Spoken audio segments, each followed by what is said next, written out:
mauvais temps, le froid, pour écouter Fabien ce soir. Alors ce soir on va faire défiler comme ça les sponsors en mode générique de film. Donc merci à Viséo, merci à ScienceU, merci à d'autres sponsors si je les ai oubliés. Et vous saurez si je les ai oubliés pour des histoires d'infra, de fichiers, je sais pas accès, tout ça. On en discutera ce soir. Bon, ce soir il y a une licence Rich Harper à gagner, ça par contre c'est intéressant pour vous. En fait une licence Rich Harper et JetBrains. Ouais, JetBrains, non mais... Ah oui, tu peux choisir un des produits, t'as raison. Donc vous n'êtes même pas obligé de prendre Rich Harper. Non, on vous le conseille quand même. Mais si vous faites Java, vous n'êtes pas obligé. Et donc, si vous tweetez le nom de la personne qui était représentée sur la photo d'accueil que vous avez eu le temps d'admirer pendant très longtemps, en mentionnant le mug, bien sûr, parce que sinon on ne pourra pas vous reconnaître, et ben vous gagnerez la licence. Et si jamais personne n'a tweeté d'ici la fin de la session, Fabien vous donnera peut-être un indice. Alors pour rappel, on peut cotiser au mug, c'est super. On oublie souvent de le faire, moi le premier, mais en fait c'est bien de le faire parce qu'après on est membre. Et quand on est membre, eh ben, on a notamment le droit de vote en assemblée, qui se tiennent une fois par an. On peut donner son avis, mais en fait on peut aussi donner son avis si on ne cotise pas. Alors l'idée de cette cotisation, c'est surtout de nous aider à payer des apéros et à défrayer les speakers qu'on fait venir de loin. C'est un petit complément à ce que proposent nos sponsors. C'est pas obligatoire, mais c'est toujours bienvenu. Et voilà, c'est des cotisations annuelles qui peuvent aider l'asso et voilà, qui vous donnent officiellement un droit de vote à l'AG si jamais vous voulez prendre plus de responsabilités ou vraiment faire bouger les choses encore plus vite. Un petit résumé des événements à venir, les Human Talk la semaine prochaine, la semaine prochaine d'après, le 12 donc. Lyon AWS, même si j'y suis jamais allé, je suis sûr que c'est super bien. Le Jug, qui pour une fois ne tombera pas en même temps que le Mug, puisque ce sera la veille.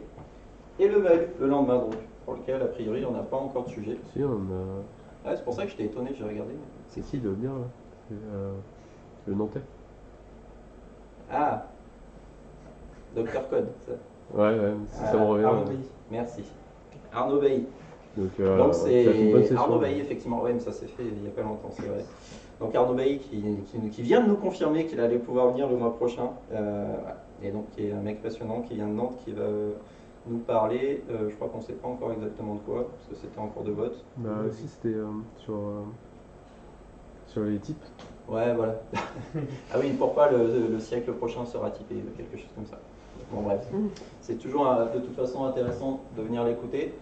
Et le 23 et 24 avril, donc juste avant le Mixit, on va faire venir Woody Zoul, le fameux, qui est en ce moment même à Amsterdam, si vous voulez le tweeter pour lui dire bonjour, et qui propose donc de venir faire un workshop avant Mixit sur le mob programming ou le refactoring, ou les deux, si vous avez de la chance.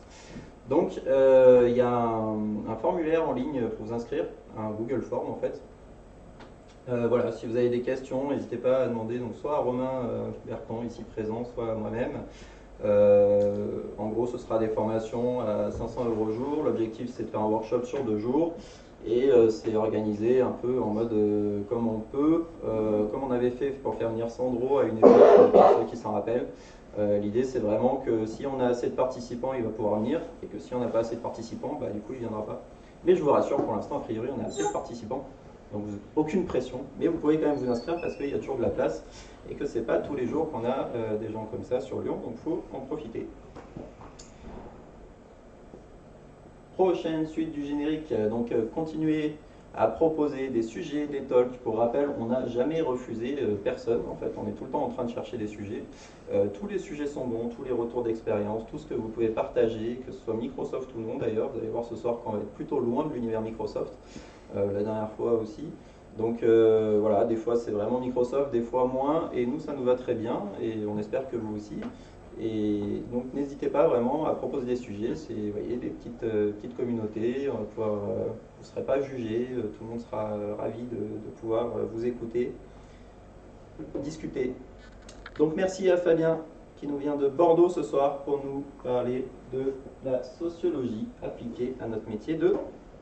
Ah, on ne verra pas, de développeur. À toi de jouer. Ok. Bonjour. Je m'attends à ce que tu me fasses un petit signe de la main ou quelque chose pour que je parle plus fort si jamais je parle pas assez fort. Alors, non, c'est pas ça. On l'avait mis ici. Ok. Alors, donc c'est un sujet dont j'ai déjà parlé à des conférences et à différents meet-up. Du coup, j'ai pas changé la bannière, mais sur la bannière, il y a écrit Devox. Parce que je pense que parce que je l'ai proposé à Devox, voilà. Donc, ne offusquez pas. Comment ça va se passer la soirée? Je vais me présenter rapidement. Je vais vous expliquer pourquoi je suis amené là maintenant à vous parler de sociologie, quelle démarche j'ai eue et pourquoi j'en suis arrivé là. Parce que c'est pas courant. Après, je ferai un petit Rex. Et ensuite, on attaquera une explication théorique de sociologie pour apprendre un peu des règles, des concepts que vous connaissez peut-être pas. Une fois qu'on aura fini ça, on pourra, en même temps que les concepts, j'essaierai de raccrocher les wagons pour les lier à notre expérience de développeur. Et à la fin, je proposerai des visions ou des cas d'utilisation de sociologie. On pourrait dire, tiens, la sociologie, là maintenant, ça pourrait nous aider à mieux comprendre tel ou tel aspect de notre société, juste en vous poussant des idées, sans amener de réponses formelles, mais essayer de vous ouvrir les chakras.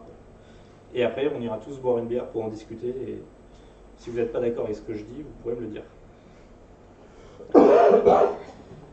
Du coup, moi, c'est Fabien Lamar. La bannière. Ouais, c'est ça, c'est ce que je l'ai mis juste pour montrer. Je la présente avec une copine de Zenica. Oui, du coup, moi c'est Fabinou sur Twitter. Je passe mon temps sur Twitter, donc ça me ferait plaisir si vous m'envoyez des likes et tout.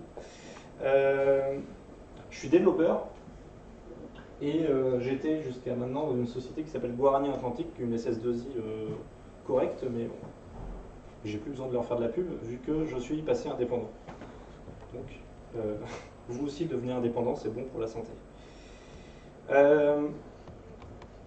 Je ne l'ai pas mis là, je suis de formation ingénieur et j'ai vraiment jamais étudié la sociologie en vrai. Bon, que ce soit clair. Du coup, pourquoi je fais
C'est des sujets très simples qu'on peut traiter en 1 heure ou 2. Enfin, très simples. On n'arrive jamais au bout, mais on essaye de le faire en TDD. On choisit un nouveau langage à chaque fois. Et ça permet, avec un petit groupe, d'apprendre des choses. L'avantage, c'est que pour tout le monde, bon, bah, si on est hyper à l'aise en .NET, bah, on va choisir de faire du JS, ça va nous sortir un peu de notre zone de confort. Et on va faire un nouveau problème voilà, en TDD. Donc le but, c'est à la fois d'apprendre des nouvelles pratiques, et aussi de discuter code. D'avoir du temps ensemble pour se dire, qu'est-ce qu'un bon nommage, qu'est-ce qu'un mauvais nommage, comment on pourrait améliorer les choses là maintenant. Parce que là, on n'est pas dans un contexte pro, on a le temps de faire les choses bien, donc on prend le temps de faire les choses bien. Du coup, il y a des coding dojo à Bordeaux, donc j'y vais. Et en fait, personne pour les animer. Alors, je suis le mec le plus expérimenté, j'ai 3 années d'expérience. Donc bon, du coup, j'ai mon Mac, on fait, je sais plus, on fait un kata guild hydrosine en Java. Et comme il n'y a personne, je me dis, bon, bah, je vais revenir. Et la prochaine fois, bon, bah, je vais vraiment préparer le truc un peu mieux, je vais envoyer des invites. Euh, et qu'est-ce qui se passe? C'est que dans ces coding dojo, plein de gens viennent. C'est jamais les mêmes personnes. Enfin, il y en a qui reviennent 2-3 fois de suite, mais souvent ça se renouvelle. Et systématiquement, ce qui se passe, c'est que les gens qui viennent se mettent dans une position d'étudiant, je dirais. C'est-à-dire que on a des questions, on se pose des questions sur le nommage, sur le choix du sujet, sur est-ce qu'il y a trop de paramètres, pas assez de paramètres. Et toujours quand il y a des questions là qui se posent, les gens autour de la table sont tous d'accord avec moi. Et moi, ça me met hyper mal à l'aise parce que j'ai jamais été dans une situation de. J'ai pas vraiment été tech lead avant, ni rien. Donc, personne questionne jamais ce que je fais. Et je me demande d'où ça vient, quoi. Parce que ce truc-là, il se répète à chaque fois. Et je ne sais pas quelle est l'origine de ce truc-là. Donc je me dis, bah, Fabien, là, il y a de la sociologie, je vais essayer de me renseigner sur le sujet, je vais essayer d'apprendre comment cette dynamique se crée. Qu'est-ce qui fait que les gens autour de la table se mettent à acquiescer à tout ce que je dis? Alors que des fois, je dis des conneries. Il y a des cas vraiment où bah, je vais écrire une méthode, je vais l'appeler truc parce que je ne sais pas encore ce qu'elle fait. Personne ne dit rien autour de la table. Mais après, quand le clavier change de main et que c'est un autre développeur qui doit écrire une méthode, bah, les autres lui font des remarques en disant bah, là, non, il ne faut pas l'appeler comme ça, il faut nommer ta variable. Et des exemples comme ça, il y en a plein. Du coup, je me dis bon, bah, on va dire de la sociologie, on va découvrir ce que c'est. Et je n'ai pas cherché très loin, en fait, il y a eu un article qui parlait de sociologie en agile et qui parlait notamment de Pierre Bourdieu. Du coup, j'ai zéro connaissance en sociologie, je me dis bah, je vais lire le seul truc que je connais en sociologie, c'est ce type-là. Je ne connaissais même pas son nom. Donc qui est Pierre Bourdieu? C'est un sociologue qui a commencé par des études de philosophie. Donc, on pourrait parler de l'histoire des sciences, mais la sociologie, c'est un métier qui a existé qu'à partir des années 60-70. Ce n'était pas des vraies études. Personne n'était sociologue avant ces années-là. Généralement, le seul métier qui se rapprochait de la sociologie, c'était une étude des textes sociologiques du début du siècle, qui était l'étude de Karl Marx, en gros. Mais du coup, c'est un mec qui a fait de la philosophie et qui a fait de la sociologie un peu par hasard. Et qui a développé toute une théorie qui a eu énormément de succès dans le monde de la sociologie, un succès mondial, hein, il a fait des tournées, et il a fait des films aussi d'ailleurs, je repense au film sur Queen, c'est un peu le même genre. Lui, la théorie qu'il propose, c'est une théorie qui s'appelle le structuralisme constructiviste. Alors, c'est un peu. Le mot fait un peu peur. Il faut se dire que c'est un peu comme le constructivisme structuraliste. Alors, en gros, il y a des structures objectives qui contraignent la manière de percevoir les choses. Ça, c'est le structuralisme, c'est-à-dire votre vision de quelque chose est forcément teintée par votre expérience. Et ça, c'est ce qu'on appelle le structuralisme. On ne peut pas regarder objectivement tous la même chose. On a tous une vision biaisée. On a tous des lunettes. Et c'est constructiviste parce que cette vision-là a une jeunesse sociale. Voilà. C'est par la socialisation qu'on va changer la manière de percevoir les choses.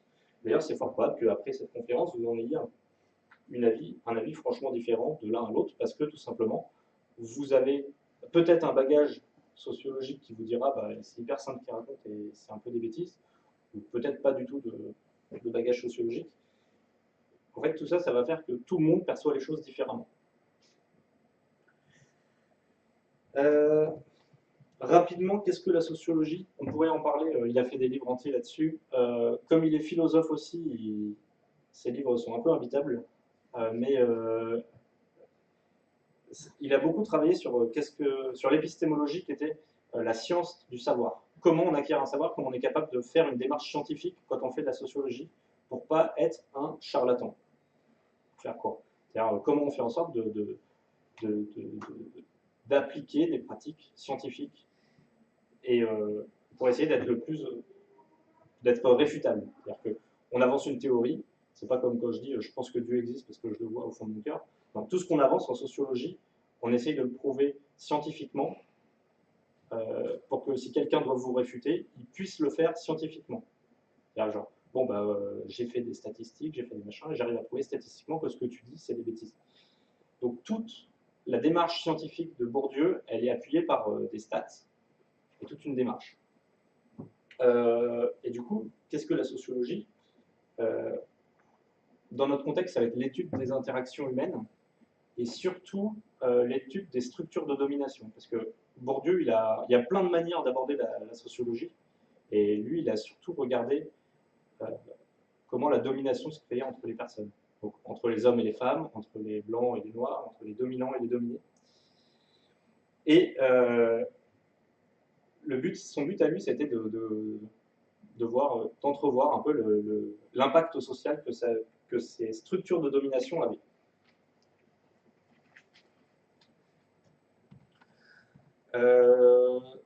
Ça, c'est compliqué. Les objectifs de la sociologie. Ouais. En fait, ce qui est intéressant dans la démarche de Bourdieu, ça va être surtout de dire qu'il faut rompre avec le sens commun. C'est-à-dire qu'il va écrire des choses, il va dire des choses, il va les étudier. Il y a beaucoup de gens qui réagissent en disant non, ça c'est des conneries. Parce que leur vision de la situation, de la société, leur dit que c'est pas vrai. Il essaye le plus possible de prendre du recul sur son... Parce qu'en tant que sociologue, il a aussi des lunettes, il a aussi une vision teintée, et il a aussi une vision... Donc il essaye d'objectiver ce qu'il fait et de le rendre le plus précis et le plus scientifique possible pour justement prendre en compte sa vision teintée d'un sujet. Et donc son objectif à lui, c'est de rompre avec le sens commun et de faire en sorte que ses préjugés et ses prénotions, c'est-à-dire que ces acquis sociaux qu'il avait acquis jusque-là, ne viennent pas impacter sa vision des problèmes. Donc, construire le fait social, ça va être compliqué. Hop. Les principaux, on va attaquer les concepts de Bourdieu de sociologie. Et on va réatterrir sur l'informatique dès maintenant, ne vous inquiétez pas. Comme tous les intellectuels du XXe siècle, il a lu Karl Marx. Karl Marx, il dit que les positions de domination entre individus reflètent les écarts de capital économique. Si je suis plus riche que toi, je peux t'embaucher dans mon entreprise et te faire un travail débile. À l'inverse, je peux te licencier, ou je peux racheter ce qui te plaît, je peux faire plein de choses que tu ne peux pas faire, qui font que les différences de capital économique créent de la domination. Ça, c'est quelque chose, tout le monde est au courant de ça, enfin, c'est assez accepté quand même. Ce que dit Bourdieu, c'est que les différences de capital économique n'expliquent pas toutes les situations de domination. Là, par exemple, je parle depuis tout à l'heure et vous faites que écouter. Vous n'êtes pas capable de dire non, t'as tort, vous n'êtes pas capable de... vous n'êtes sûrement pas capable de vous lever et de vous barrer.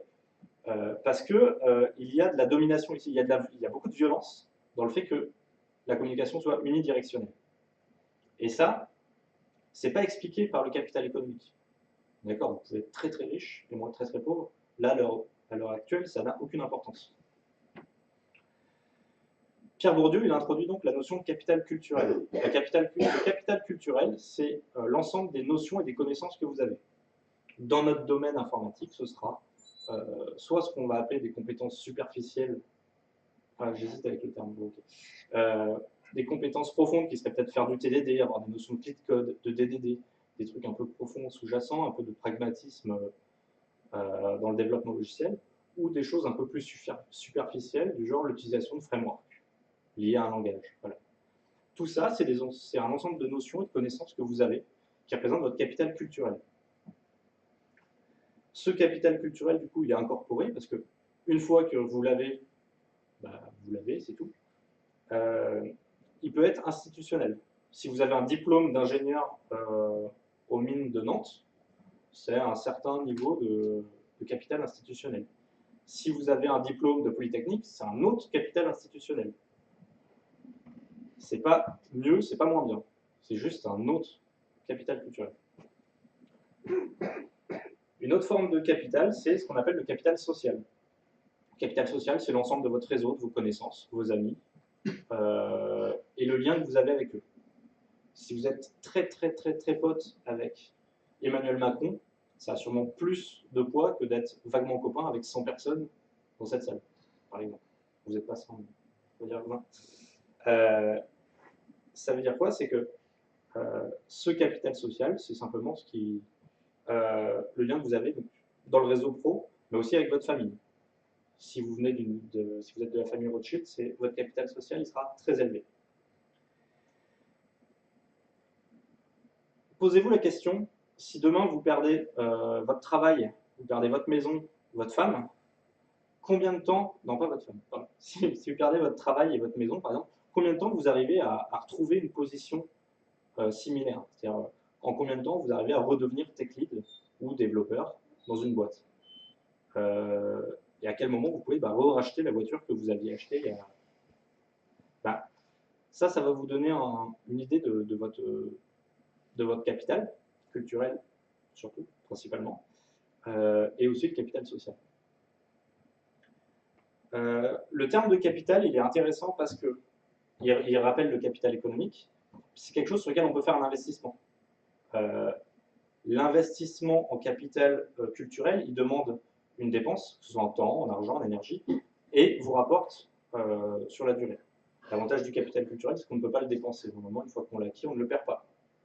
Il peut devenir obsolescent si vous avez appris, par exemple, GWT, pardon. Si vous avez appris GWT, ça ne sert plus à rien maintenant.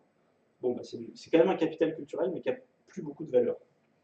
Et du coup, ce capital, des gens vont en engranger beaucoup au cours de leur carrière, parce qu'ils vont à des meet-ups comme ça, ils se délivrent, et d'autres vont moins en accumuler. Maintenant, vous allez me dire, mais ce type de capital, en fait, c'est bien beau, mais quel effet il a sur les autres? En fait, ce capital a de l'importance que s'il est perçu. C'est-à-dire que si vous avez un très très fort capital culturel en Docker, par exemple, vous faites de l'open source, du coup vous avez un capital social de ouf parce que vous connaissez tous les committeurs de Docker, et vous avez un capital culturel énorme dans ce langage-là et sur la stack cloud parce que vous bossez énormément dessus tous les week-ends. Bon, si dans votre boîte, on décide de faire des microservices avec Kubernetes et que personne ne sait que vous avez ce capital-là, il ne vous servira à rien. C'est ce qu'on appelle le capital symbolique. Le capital symbolique, c'est la manière dont vos formes de capital sont perçues par les autres. Et c'est seulement par ce prisme-là que des formes de capital prennent de l'importance ou de la valeur les unes par rapport aux autres. Et donc je connais des gens qui vont dire, ton diplôme de Polytechnique, il ne sert à rien, parce que je connais plein de polytechniciens qui sont cons comme des balais. Donc, et d'autres personnes qui vont dire, putain, il est sûrement hyper intelligent. Cette différence de perception-là, elle vient de ce qu'on disait avant, de notre éducation et de la manière qu'on a de percevoir les choses.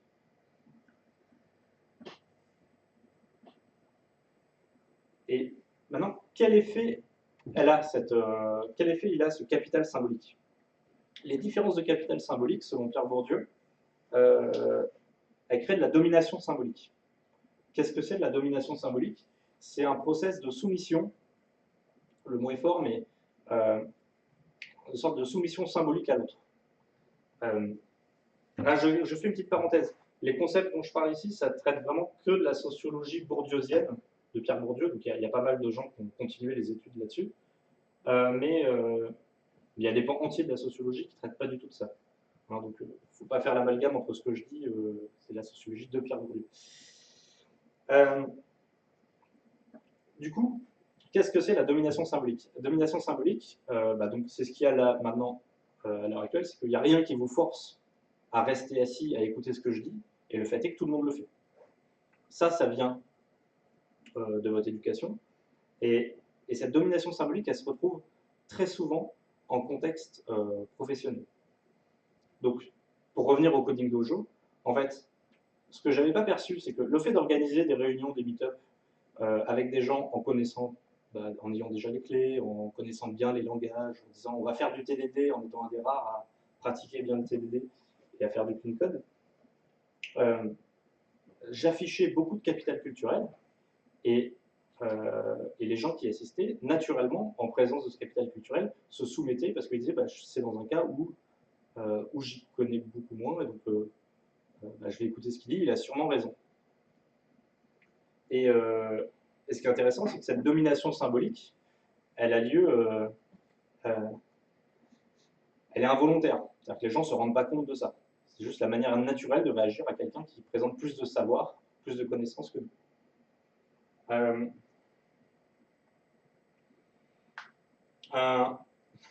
Dans le même genre, il y avait un speaker qui venait à Bordeaux, là, il n'y a pas longtemps, et il a commencé à parler DDD. Et je ne sais pas si vous avez vu des confs un peu sur DDD ici. Il a commencé par dire ah, bah, la dernière fois, j'étais avec Eric Evans, on buvait une bière, il m'a raconté telle anecdote sur tel truc, sur telle question que tu as posée. Je lui ai posé à peu près la même, et il m'a répondu ça. Et en gros, sa réponse, elle était à peine intéressante, mais il a juste pris 1 minute pour dire qu'il connaissait personnellement Eric Evans. Et le principe, c'est juste de, je sais pas, mais il n'a pas fait ça consciemment, mais par contre, bah, il a quand même montré à tout le monde que bah, le mec qui a écrit le livre DDD, il bouffait avec et il boit des bières avec. Bon, mais ça, c'est une situation qu'on retrouve un peu, qu'on retrouve très souvent. Un des symptômes de violence symbolique, de domination symbolique qu'on voit souvent, je ne sais pas si vous avez déjà vécu ça, j'espère que vous ne l'avez jamais vécu. Je bosse chez un éditeur logiciel qui fait du e-commerce à Bordeaux, enfin, j'ai bossé là-bas, où c'est un peu au fouet et à la baguette pour les développeurs. Et il se trouvait qu'un mec, il avait planté la prod sur un truc idiot de paiement, où il avait fait une connerie.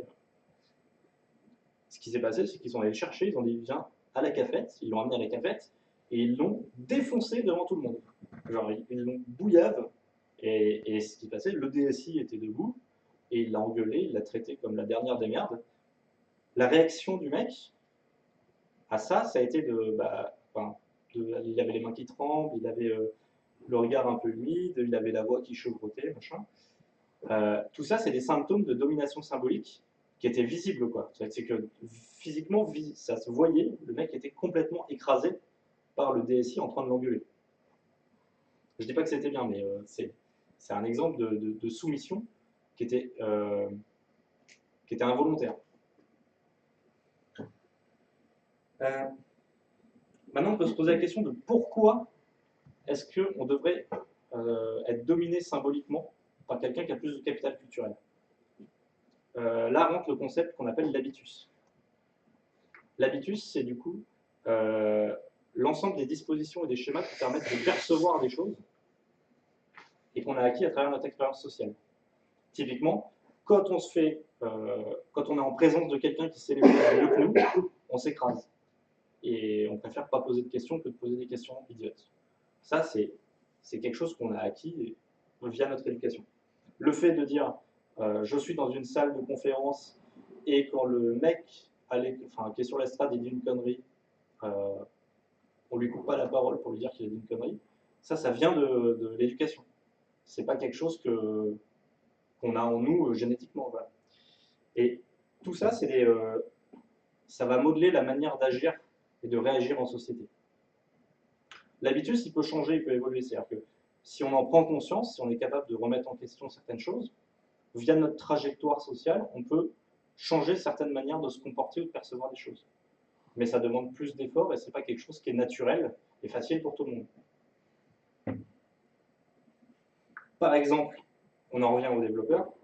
Un habitus du développeur que je prends souvent en exemple parce que je l'aime beaucoup, c'est le fait d'apporter beaucoup de crédit à quelqu'un qui est développeur indépendant. C'est-à-dire que dans le commun des mortels du développeur, il va dire bah, tiens, tel mec il est indépendant, il est probablement très fort parce qu'il faut être fort en dev pour être indépendant. Ce qui est faux, hein, vous pouvez très bien être mauvais dev et être indépendant et vous gagnerez forcément 2 fois plus d'argent que avant. Un autre habitus qui est encore plus flagrant, c'est sur l'open source. Si vous faites de l'open source, vous aurez une très très bonne image vis-à-vis de vous aurez un capital culturel énorme qui est amené par le fait de faire de l'open source.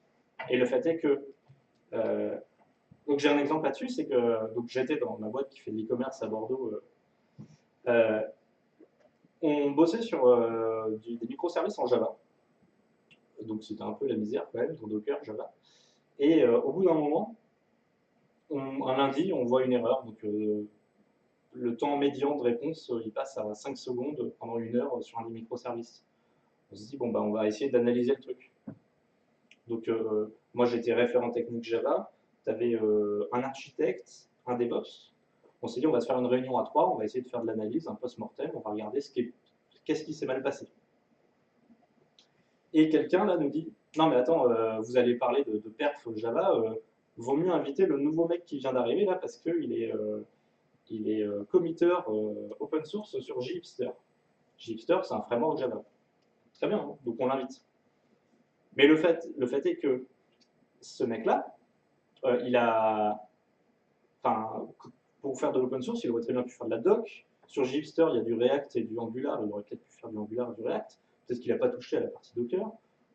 Du coup, finalement, c'était que le nombre de PID avait explosé dans le conteneur Docker. Bon, bah, typiquement, ça c'est un truc un peu pointu. Il y a plein de raisons qui font que le mec, il aurait pu servir à rien. Bah, n'empêche que le mec, il vient d'arriver dans la boîte, on lui dit quand même, bah, viens, on a un problème, on va le chercher en disant, tu vas sûrement pouvoir nous aider à résoudre le problème. C'est-à-dire que le mec, il a déjà une importance de fou, alors qu'il n'a rien prouvé à personne. On ne sait même pas ce qu'il fait. Et ça, c'est pour montrer tout le crédit qu'on apporte aux gens qui font de l'open source. Et ça, c'est un biais qu'on a. C'est un biais qui peut être vrai ou pas. Enfin, je ne questionne pas le fait que les mecs en open source soient meilleurs que nous. Par contre, je dis, on leur attribue des qualités qu'ils peuvent ne pas avoir. Et là, en l'occurrence, je me trompe parce qu'il était super fort et il nous a aidé à résoudre le problème. Mais ce que je veux dire, c'est que personne n'a checké son niveau et on ne savait même pas. Voilà, on ne savait pas. Pour autant, il est quand même venu là. Et il y a 4 autres développeurs Java qui étaient arrivés la semaine et on n'a invité aucun des autres.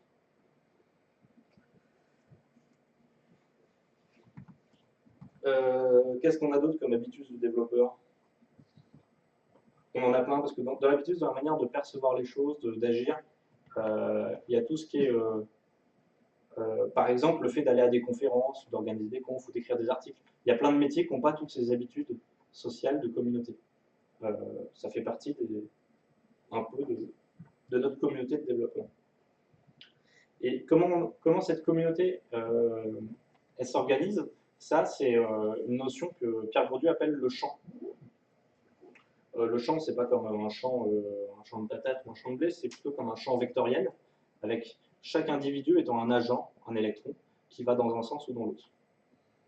Dans ce champ, il y a des règles générales, donc sur le fonctionnement, des règles tacites qui représentent l'habitus, la manière de raisonner, de travailler en groupe. Et dans ce champ, il y a des luttes internes, des luttes de position.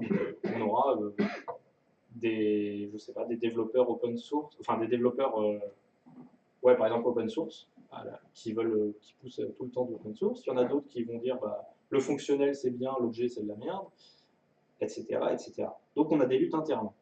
Le mot lutte il est fort, mais on se bat pas souvent vraiment entre développeurs, mais elles sont quand même là. Et on ne parle pas des luttes entre les langages, parce que ça c'est un truc, j'en ai un peu à la casquette, mais les blagues sur le PHP, on en a toutes les semaines. Ça fait partie des luttes internes, découvrir qui est le meilleur langage, qui n'est pas. Et du coup, dans ce cas-là, c'est marrant de se poser la question de comment ces luttes se résolvent, d'où elles viennent et qui les disent. Et on voit que, effectivement, bon, comme c'est de la lutte sociale de domination, le but est d'être le plus dominant. Donc, si vous avez acquis une très grosse expérience en F#, par exemple, bah, il est fort probable que vous disiez le F# c'est trop bien et les autres langages fonctionnels c'est moins bien. Et que vous soyez biaisé là-dedans. Et vous êtes biaisé parce que vous êtes dans un champ, dans un système de domination culturelle où vous voulez que vos compétences aient le plus de valeur. Ce qu'on disait, c'est que le capital symbolique, vous faites tout pour que votre capital culturel, donc vos connaissances en F# soient mises en avant par rapport à des compétences en Idris ou Haskell, par exemple. Du coup, c'est vraiment intéressant de se dire, dans notre métier, ce serait bien de prendre un peu de recul et de se dire quelles sont les règles qu'on voit qui sont tacites ou dont on a perdu conscience. En arrivant, on s'est posé des questions, en arrivant dans notre métier, on s'est demandé ce qui se passait.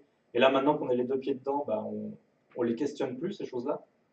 Malgré tout, ces règles-là, elles existent encore et c'est bien d'en parler et de dire en fait, pourquoi on fait ça? Et qu'est-ce que ça nous amène en tant que communauté? Est-ce que ça nous fait grandir?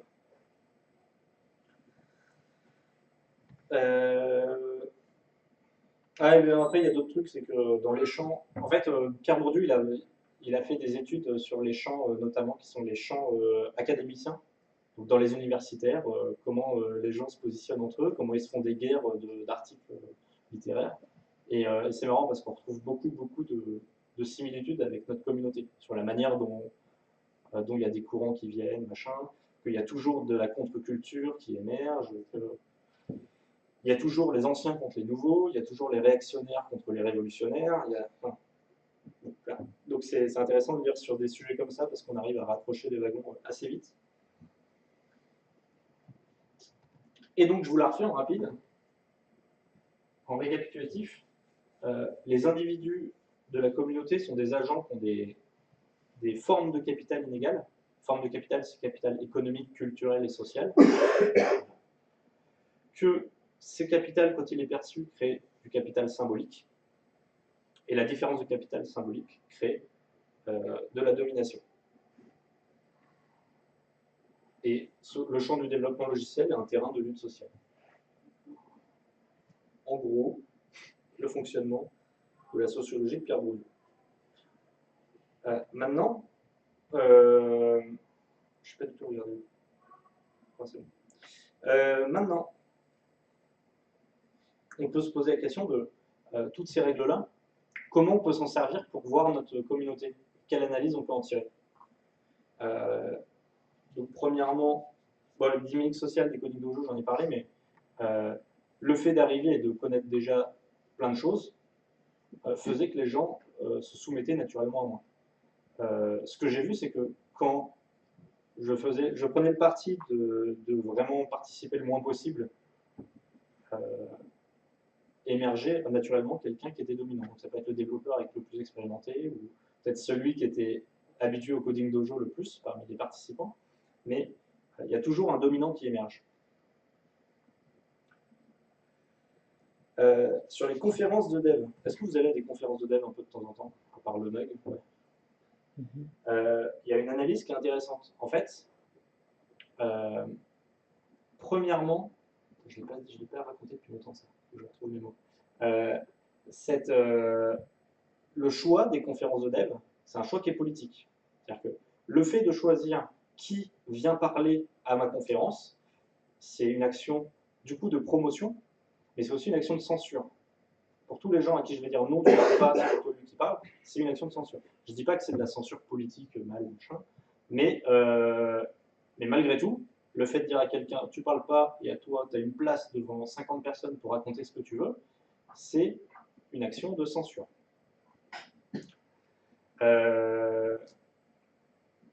Une autre chose, c'est que par ce biais-là, par le biais du choix d'élection des speakers dans les conférences, c'est donc une action de consécration de sujets techniques. C'est-à-dire que tel sujet devient important. Voilà. On le voit en conf, donc c'est un sujet important dont il faut parler.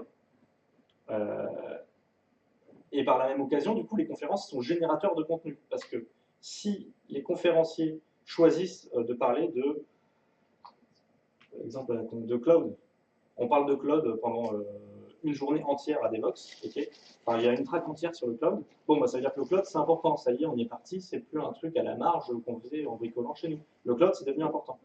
Et donc, vous voyez l'image que ça a. Malgré tout, il y a beaucoup de gens qui veulent parler à des confs. Pourquoi? Parce que parler à des confs, ça donne beaucoup de capital symbolique. Le fait de dire je parle à des confs, ça donne un certain statut au sein de la communauté. Donc, avec tout ça, les conférences, du coup, forcent les gens à créer du contenu dans les domaines qu'elles choisissent elles-mêmes. Donc, double effet qui se coule. En fait, les conférences ont beaucoup plus d'impact sur notre communauté, je pense, que ce qu'on s'en rend vraiment compte. D'autant plus que les gens qui participent à des conférences de dev sont souvent des gens expérimentés, tech lead ou CTO. C'est le double effet qui se coule, c'est qu'elles ont un très gros effet de censure et de sacralisation de sujets techniques, et cette portée-là ne touche pas principalement que des personnes déjà dominantes dans leur contexte à elles. Il y a des personnes qui ont déjà des critères, des pouvoirs de décision dans leurs équipes. Donc, double effet qui se coule, exemple de lecture de sociologie, on pourrait se dire, bah, je ne me rends pas compte, mais les gens qui organisent des confs, qui choisissent tout ça, eh ben, ils ont plus d'effet que ce qu'on pourrait croire sur la communauté. Il y a une autre manière, maintenant on peut parler un peu de software craftsmanship. Je ne sais pas si vous connaissez un petit peu. Oui, tout le monde connaît. Ok. Le software craftsmanship, à la base, il y a un manifeste du software craftsmanship, mais il faut savoir que c'est un mouvement qui est surtout porté par deux personnes, une aux États-Unis qui est Bob Martin, et un autre qui est à Londres qui s'appelle Sandro Mancuso. Ces deux personnes sont très influentes. Ils ont énormément de followers, ils ont créé des boîtes, elles vont faire des confs dans le monde entier. Le discours du software craftsmanship, c'est de dire voilà comment il faut travailler, voilà la manière d'être si vous voulez être un bon développeur. Le truc, c'est que ces gens-là pensent décrire la manière dont il faut travailler. C'est ce qu'ils pensent faire. Hein. Je pense vraiment que, objectivement, ou naïvement en tout cas, ils pensent faire ça. Ils disent voilà la bonne manière de travailler. En fait, ce qu'ils décrivent, c'est pas ça. Ils décrivent leur manière à eux de travailler. Et c'est radicalement différent parce que du coup, ça devient un discours légitimant. C'est-à-dire que on est hyper dominant parce que on fait de la veille, parce que on fait du code, parce qu'on apprend un langage par an, parce que on a monté notre boîte, parce qu'on en avait marre d'être soumis à des cons. Et du coup, tout ce discours-là, c'est un discours qui se rapproche énormément du libéralisme sur le plan économique. Et du coup, ce discours de dire voilà la manière de travailler, voilà ce qu'il faut faire, on voit un peu mieux qu'elle est lourde de sens et tous les sous-entendus qu'il y a derrière sur prenez votre vie en main et arrêtez d'être soumis. Et voilà. C'est un autre exemple de l'utilisation de la sociologie pour notre communauté. Du coup, en conclusion, ce qui est important, c'est de se dire que la sociologie permet de mettre en avant, c'est un peu comme des KPI, ça permet de mettre en avant des hiérarchies sociales, des mécaniques de domination, de structure, ou des interactions sociales. Si on veut... En fait, il y a une anecdote, c'est que Bourdieu, il faisait une conférence, et il y a un mec qui a répondu « Non, mais moi j'en ai marre des dominants, pourquoi on va pas du coup, au gouvernement, on tue tous les ministres, on va tuer tous les patrons, et comme ça on sera tranquille, il n'y aura plus de dominants. » Pierre Bourdieu, il dit « Non, arrête tes conneries, c'est de la merde.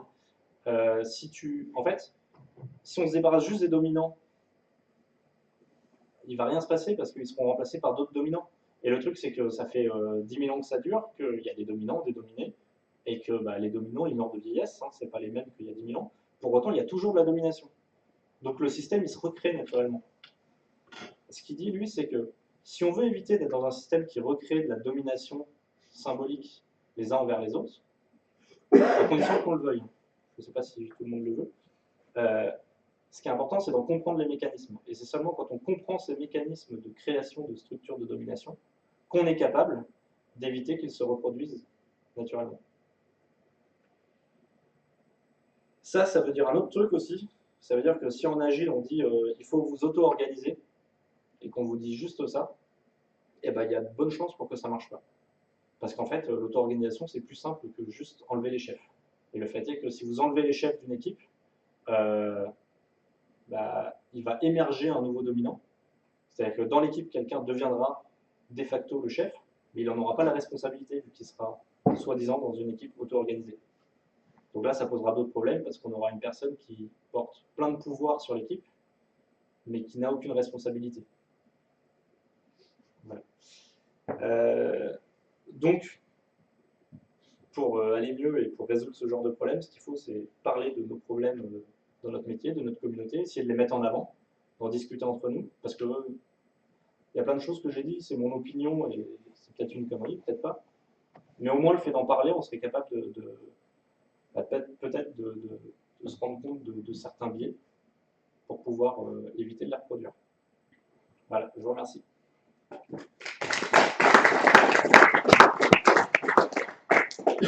Et si vous voulez lire du Bourdieu, ne le faites pas. Lisez plutôt des mecs qui font des vieilles œuvres concept sur Pierre Bourdieu. Donc là, c'est celui par lequel j'ai commencé. Comme dit, je ne vais pas citer du Spinoza. Globalement, ça fait 70 pages, ça coûte 6 € et il y a pas mal d'infos sur les concepts réexpliqués, appliqués dans certains use cases. Et certaines œuvres, les œuvres les plus marquantes de Pierre Bourdieu. Voilà. Et donc ce genre de livre-là, comme ça, il y en a 3-4 intéressants, ça permet vraiment de rentrer dans le sujet tout de suite. Et peut-être de répondre à vos questions, de redécouvrir ou de creuser certains sujets si vous les posez. Voilà, je vous remercie. Est-ce que vous avez des questions ?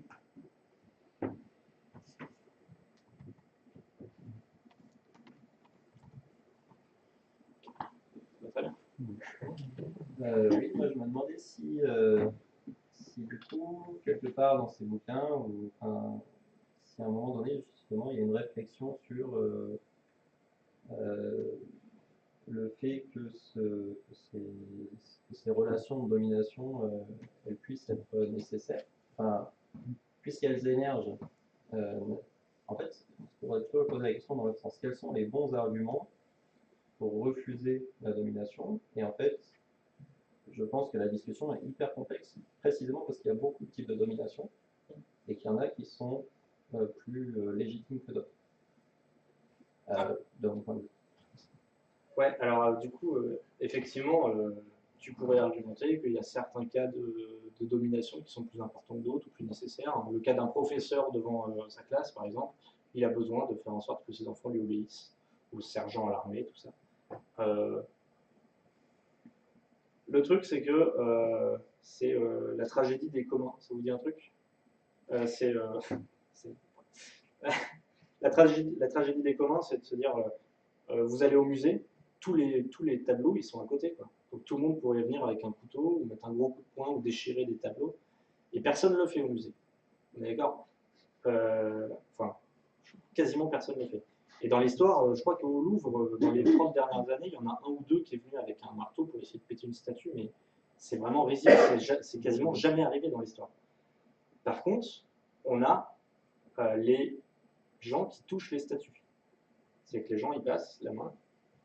Et sauf que ça, au fur et à mesure des années, pas très longtemps, hein, au bout de 3-4 ans, la statue est complètement usée. Je raccroche les wagons à ce que tu dis. En fait, il y a quelques cas utiles où la domination marche, mais c'est des cas à la marge. Et en face de ça, tu as une énorme proportion de cas qui sont des cas de domination dont personne n'a conscience. Ils sont pas, les gens n'ont pas majoritairement conscience. Et ces choses-là ont beaucoup plus d'effet sur la société que les quelques cas de domination utiles et volontaires. Je préfère parler de sujets de domination involontaire qui ne sont pas perçus comme tels que de parler de la domination directe et violente. Parce que elle est perçue moins souvent. Je ne sais pas si c'est clair. Si, si. C'est juste que ce que je trouve très frustrant dans ce sujet, c'est que ça crée forcément un paradoxe rapidement, en fait. Dans la mesure où, en fait, il est forcément sain de se remettre en question et d'essayer de comprendre la façon dont on influence les autres et justement la façon dont le message peut être perçu. Par exemple, l'analyse que tu fais du software craftsmanship, qui est, je pense, volontairement caricaturale par rapport à ton sujet. Et du coup, je pense que beaucoup de gens de ce mouvement-là ne seraient pas d'accord avec cette vision des choses, justement, de dire, voilà, ils défendraient sûrement le fait que non, justement, on n'essaie pas de te dire comment travailler, on essaie plus de valoriser justement ton choix, en fait, essayer de valoriser le fait que tu peux t'épanouir dans ce que tu fais et que ça demande une certaine maîtrise de ta production. Enfin bref. Mais tout ça pour dire que du coup, dès que, en fait, c'est qu'il y a un côté, du coup qui est compliqué. C'est-à-dire que pense qu'on est nombreux à considérer que le métier du développement, que la moyenne des logiciels est particulièrement lamentable. Et donc, c'est assez, a priori, assez louable de vouloir, voilà, comme animer des coding de jeu, comme animer des conférences, ça semble assez louable de vouloir faire passer des messages dans notre vision, en tout cas, d'une industrie qui serait meilleure. Mais sauf qu'à partir du moment où on fait ça, du coup, effectivement, on impose une certaine violence et je vois mal comment y couper, en fait. Après, tu pourrais juste réfléchir dessus et te dire, bah, voilà, j'ai les biais et enfin, être conscient déjà de ça. Être conscient que quand tu viens former des mecs et que tu leur dis Legolas Programming, c'est vachement bien, d'accord? Parce qu'il ne faut pas que vous preniez mal ce qu'on va vous dire sur votre code.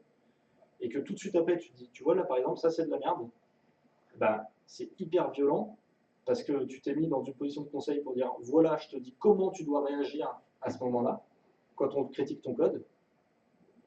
Et maintenant que tu es d'accord, bah, je critique ton code.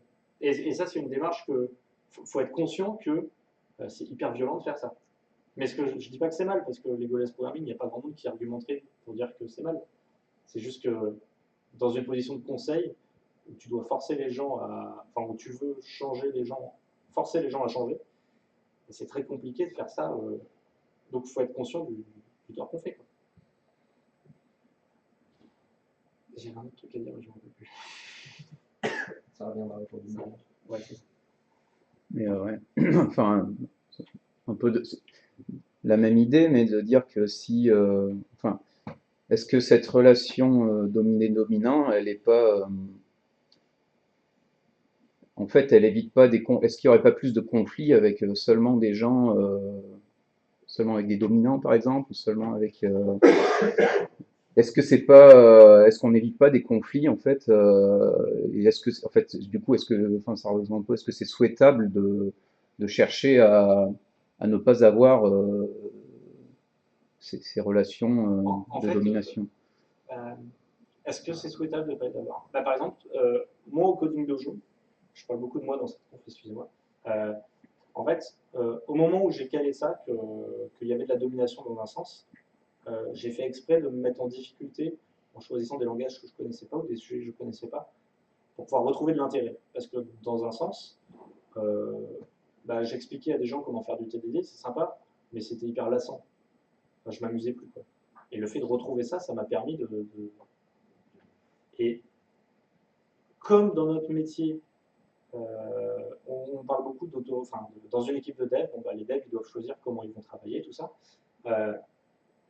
Si tu ne te rends pas compte que tu as volontairement une position dominante et que les gens vont du coup beaucoup moins questionner ce que tu viens de dire, bah, le fait est que tu seras peu remis en question et que tes choix de design, par exemple, ou d'architecture, bah, en fait, ils seront tels quels sortis de ta tête de ton projet précédent et appliqués dans le nouveau projet. Tout simplement parce que tu as beaucoup de capital symbolique et que tu t'en rends pas compte. Donc, un des use cases, un des cas d'utilisation de ça, ce serait de se dire, quand je veux avoir un vrai feedback sur ce que je propose techniquement, eh ben, je vais devoir demander 2 fois plus aux gens. Non, vraiment, vraiment, dis-moi ce que tu en penses. Parce que tu sais que la réaction naturelle, ce sera de dire non, mais c'est très bien, ça va. Le problème aussi, c'est un impact dominant, mais le dominé ne va pas remettre en question ce qu'il a devant lui. Je ne sais pas comment l'amener, mais exactement. Ouais, c'est aussi une question d'éducation à la critique. Enfin, ouais. C'est là où c'est hyper vicieux, c'est que cette. Pardon, je t'ai coupé.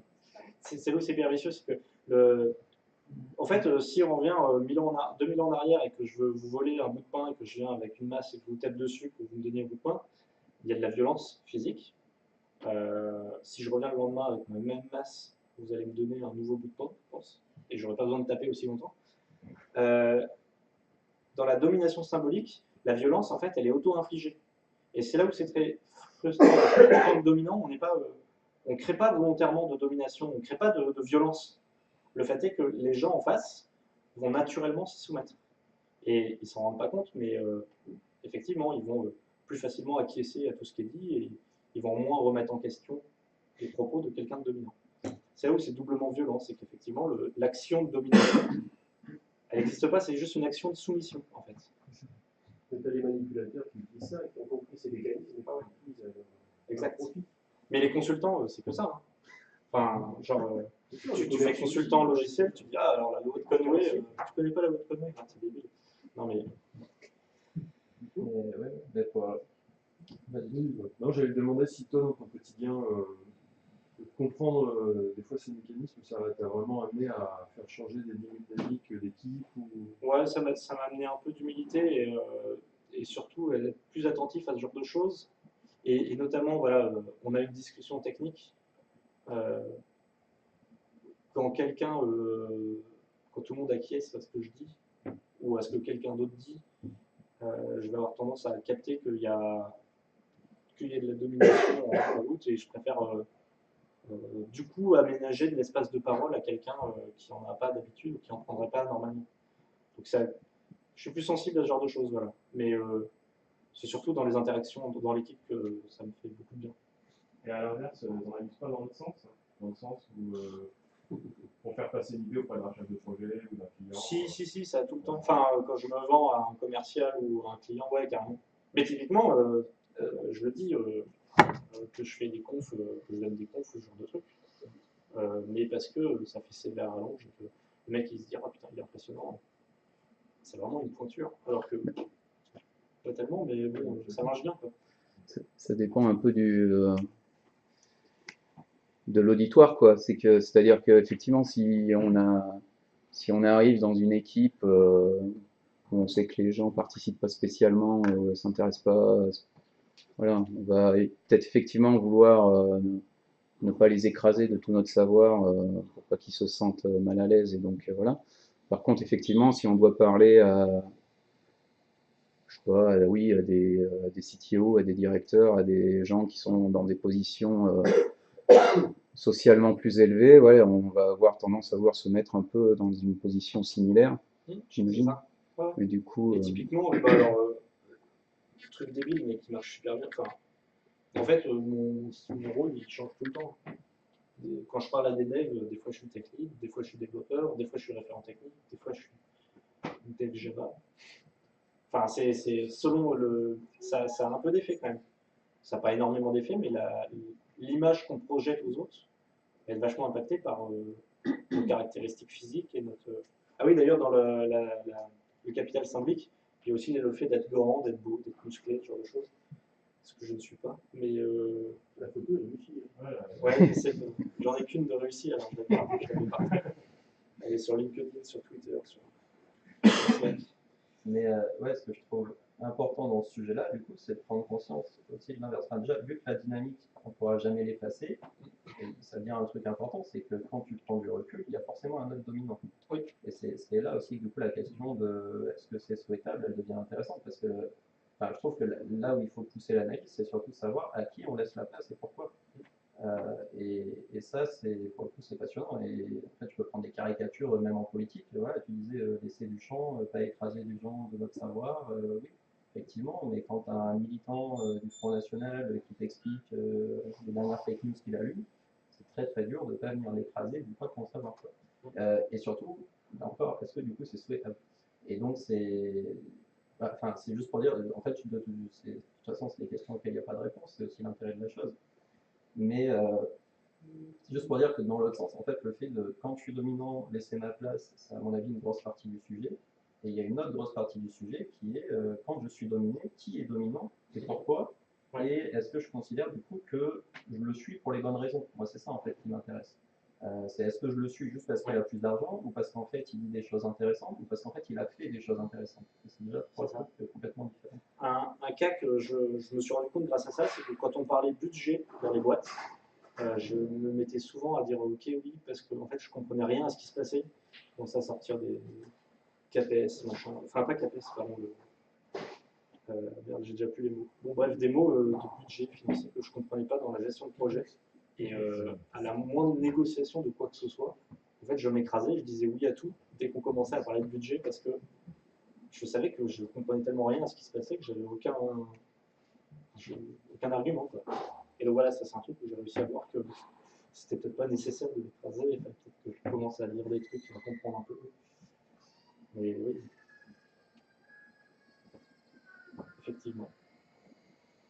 Alors, je sais pas si tu as approché le sujet, mais à l'inverse, tu disais que les dominés s'auto-infligent ça. Ouais. Parce que des fois, ils ne le cherchent pas, entre guillemets, chez le dominant. C'est-à-dire que est-ce que les dominés ne cherchent pas des fois à mettre à l'épreuve le dominant entre guillemets, j'ai vécu un peu des mises au défi en tant que consultant, par exemple, des équipes de dev des clients. Où on te voit arriver en disant un peu c'est qui celui-là, et quand tu n'as pas montré, bah, tu n'as pas l'adhésion et entre guillemets, tu n'as pas le. Donc, des fois, est-ce que c'est pas aussi recherché chez le dominé d'avoir cette preuve que la personne qu'on a en face. C'est une lutte de pouvoir classique. Ouais, on pourrait simplifier énormément le sujet, mais effectivement, le job du consultant, c'est beaucoup de domination symbolique et être capable de le montrer de manière plus ou moins affichée. Mais la plupart des consultants ne sont pas conscients de toutes ces mécaniques-là, par exemple. Voilà. Mais par exemple, ils arrivent avec un ton de voix assuré, avec une certaine expérience, en costume. Généralement, ça suffit à faire le job. Et justement, quand on n'arrive pas comme ça, voilà, encore une fois, moi j'ai eu des équipes qui justement. Ouais, c'est ça. Bon, bah, j'ai l'impression des fois ils auraient peut-être préféré ça. Ouais.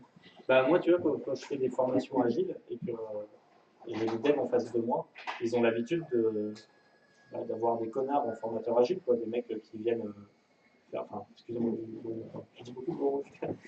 Non, ils ont l'habitude de voir des gens qui viennent faire de la gestion de projet, ils leur disent de rester debout 10 minutes tous les matins. Enfin, moi, ce que je leur amène, c'est que je sais parler de code et que je fais du code et que je connais leur métier vraiment. Et que j'ai bossé dans des équipes où on faisait de l'agile et ça marchait. Et en faisant ça, je suis capable de montrer que je connais bien leur boulot et qu'en plus, je connais bien l'agile. Et donc, le fait de faire ça, c'est suffisant généralement pour asseoir sa domination. Dans le même genre, il y a un mec qui s'appelle Brian Maric, qui est un des mecs qui a écrit l'Agile Manifesto. Et il a un bac +2 en informatique. Et il n'en parle jamais parce qu'il passe pour un gros con quand il dit ça. Enfin, il sait que quand il dit ça et qu'il fait des conseils, les gens vont répondre direct. Bah, ok, laisse tomber. Et par contre, il commence toujours en disant j'ai fait une thèse en littérature anglaise. Ce qui est vrai aussi, hein. Mais sauf que du coup, ça crée un déséquilibre parce qu'il connaît plein de trucs que le développeur ne connaît pas. Donc il va se dire, wow. Même si il va me parler d'informatique, sa parole a plus de poids que s'il avait dit j'ai un bac +2 en informatique. Ça, c'est un biais qu'on a tous, mais effectivement, c'est quelque chose qu'on respecte naturellement. Donc après, tu peux faire ça aussi. Tu peux étaler ta science sur des projets, sur des sujets informatiques. Ça marche bien. Juste pour faire une thèse en littérature. Non, mais c'est marrant parce que moi je ne suis pas de formation ingénieur, j'ai que un bac +3. Ouais. Et du coup, quand les gens savent ça, bah ouais, ils viennent me chercher sur des points extrêmement précis. Et... Ouais, c'est sûr. Ah ouais. C'est ça. Ouais, non, mais du coup, de ce genre de truc, tu as des moyens de consultant de base, mais pour être sûr que. Typiquement, tu sors que des lois de l'informatique, tu dis, ah ben ça c'est une loi de Peter, des trucs qu'ils ne connaissent pas. Ou... Enfin, il y a 15 000 raisons, mais juste montrer que tu as une plus grande culture qu'eux, c'est suffisant généralement à faire du conseil. Je suis très critique vis-à-vis du conseil. J'espère que je fais pas de conseil. Tout à l'heure, tu parlais de cette domination qui est souvent auto-infligée. Ouais. Tu as des expériences pour aider les gens à sortir de. Parce que moi, l'impression que j'ai, c'est que peut-être, effectivement, par moment, j'impose une certaine domination parce que, effectivement, j'ai lu ou peut-être vu des choses qui. Mais j'ai pas vraiment l'impression non plus que certains de mes interlocuteurs ont vraiment envie de peut-être prendre la responsabilité qui vient avec la prise de domination. Ouais, après tu peux pas forcer forcément, mais être capable de caler déjà que la réponse de quelqu'un est peut-être pas naturelle et qu'elle est forcée parce qu'il se soumet à toi, ça permet déjà de se dire ok, je sais qu'en vrai il est intéressé par ce genre de truc, bah, je vais soit le pousser un peu, ou alors tu vas, de plein de manières, tu peux dire bah ça je sais pas, ou tu dire bah tel truc ça me paraît bien, mais j'ai jamais bossé dans ce genre de conditions, donc je sais pas trop ce que ça vaut. C'est des petites phrases comme ça qui vont permettre d'abaisser ton capital enfin, c'est symbolique, mais les gens vont plus facilement être capables de te faire un feedback si tu te remets en question. Alors que si tu sors des grandes idées et que tu es très sûr de toi au moment où tu les dis, bah, finalement tout le monde sera d'accord. Après, ça n'a pas vocation d'être une formation sur le conseil. Hein. mais c'est des outils qui marchent beaucoup dans le conseil, effectivement. Du coup, dans les équipes. Mais ouais. Du coup, tu disais que tu participais à des clés de dojo. Je ne sais pas si tu faisais que participer ou les organiser. Les deux. Les deux, voilà. On est plusieurs ici à en organiser sur une. C'est des choses que je trouve très intéressantes, que j'observe. Est-ce que toi, tu as mis en place des choses justement pour essayer d'enlever cette espèce de domination pour que tout le monde puisse s'exprimer? Ouais, alors je suis vachement coercitif comme mec, et du coup, quand il y a des gens qui viennent au coding dojo et qui viennent clairement pour leader le truc, en écrasant les autres, je les tacle la gorge. Non, mais j'ai un exemple de mec qui vient et qui dit on fait du Ruby, et il arrive et il dit ah, mais tiens, ça c'est du pattern matching, mais ça j'avais pas reconnu parce que ça s'écrit pas comme en Haskell. Et je sais pas si les mots que je viens de dire ça vous dit quelque chose, mais globalement, le mec, quand il dit ça, il dit que ce qu'on voit à l'écran, c'est du pattern matching. Il dit que il sait ce que c'est en Haskell, donc probablement il sait faire du Haskell. Et ensuite, il est capable. Voilà, tu vois. Et là, il montre plein de trucs, mais sauf que les débutants dans la salle, ils n'ont rien de plus. Ils n'ont aucune info en plus. En fait, ils savent rien de plus. Donc, ces gens-là, je leur dis, on ne nomme pas les choses tout de suite. C'est qu'on ne dit pas ça c'est tel bad smell, ça c'est tel code de refactoring, c'est quel truc. On explique les choses avec des vrais mots sur ce que c'est, sur ce qu'on voit à l'écran. Et seulement, une fois que c'est bien expliqué, que tout le monde est d'accord, on peut citer le nom. Mais on ne fait pas l'inverse, parce que le but c'est vraiment de mettre tout le monde d'accord pour pas qu'il y ait un malaise de 10 secondes en disant ah ouais, mais là c'est du Gatling, c'est un bad smell de Gatling update, je sais plus trop.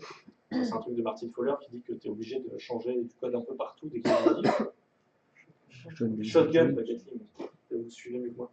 C'est le shotgun, je sais plus quoi. Bon, bah bref, shotgun surgery, c'est ça. Bon, bah si tu arrives et tu dis, bah là on a un cas de shotgun surgery, je vais te dire, non ta gueule. Tu n'as pas le droit de dire ça. Explique le pattern, le truc qui va mal, et seulement après tu peux dire le vrai mot si ça t'intéresse. Mais le but, c'est pas d'écraser les nouveaux avec ta connaissance. Et après, j'observe beaucoup l'inverse aussi. Tu as des nouveaux qui arrivent dans le nouveau, et souvent ils ont vraiment un discours, c'est la première fois, je regarde juste la personne qui veut vraiment pas s'impliquer. Ah ouais. Ouais, après, généralement, justement, je choisis le langage des nouveaux. Ouais. Je préfère faire beaucoup du JS, du Python, du Ruby, du Java. Après, nous, ce qui est différent, enfin, je ne sais pas comment on fait, mais comment toi tu fais, mais nous, on a une table avec toutes les chaises autour, et au premier, enfin, je commence. À côté de moi, il y a un mec, enfin, je choisis le mec du côté qui a l'air le plus sûr de lui. Tout le monde tourne dans un sens. Comme ça, une fois que la dynamique est lancée, bah, tout le monde sait qu'à un moment donné, il va être forcé de commencer à coder. Bon, ça, c'est de la manipulation. C'est pour être sûr que tout le monde passe, mais s'il y a des gens qui ne sont pas à l'aise de passer, je ne suis pas non plus à l'aise de les forcer. Généralement, ça se passe bien. Et ouais, globalement, ce genre de meet-up où il y a plein de gens différents, c'est intéressant de voir comment les gens interagissent.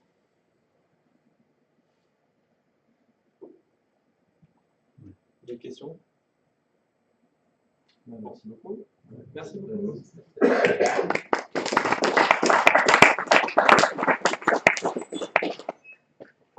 On a le temps d'aller boire un coup dessus. Ouais.